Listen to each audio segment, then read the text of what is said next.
होळकरांचा विजय असो.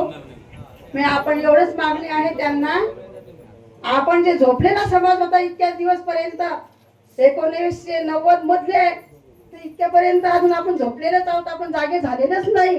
तर पण आपल्या प्रणात भाऊमुळे आपण जागे झालं. तर आपल्या आमदार साहेबांना काय म्हणणं सांगायचं की आमच्या समाजाचा जे लढा, हा हक्काचा लढा, हा गरजवंत धनगराचा टिबरवाद मार्गामध्ये अंमलबजावणी करण्याचा आपण उपोषण, हा लढा हक्काचा लढायचा. आमचा आम्हाला द्या, तुमचं देऊ नका, हे त्यांचं नाम नाही. आमचा उपाशी मुलगा, हा उपाशी मुलगा आमचा, याच्यासाठी आमचा जीव तळमळ करतो. आमच्या डोळ्यातून गळगळ पाणी व्हायचं.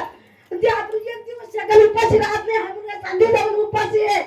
ते काय माऊलीचा पुत्र, मित्र वर्गाचा मित्र, आणि त्याचे दोन आपत्याचे डोक्यावर क्षेत्र आणि समाजाचा क्षेत्र, हा मुलगाचं जे मान्य करत नाही, आज त्याला आम्ही मुंबई पर्यंत येणार, जाळपोळ करणार. आमचं क्षेत्र नाही वाटलं तर आमचं शासनानं का झाकून दिला? आपला कायदा, शासनाने कायदा आमचं काम झाकून ठेवला, हे उत्तर पाहिजे आम्हाला. जन्मसिद्ध हक्क आमचा आहे हा. आम्ही भारतातले आहोत, आम्ही पाकिस्तानले नाही.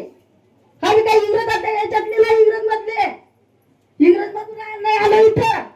आम्ही भारतात जन्म घेतला, भारताचा हक्क मिळवणार म्हणजे मिळवणार. आता आमचं आम्हाला पाहिजे उत्तर द्या याचं. छानशा भावना या ठिकाणी पंचायत फुलाबाई यांनी व्यक्त केल्यात.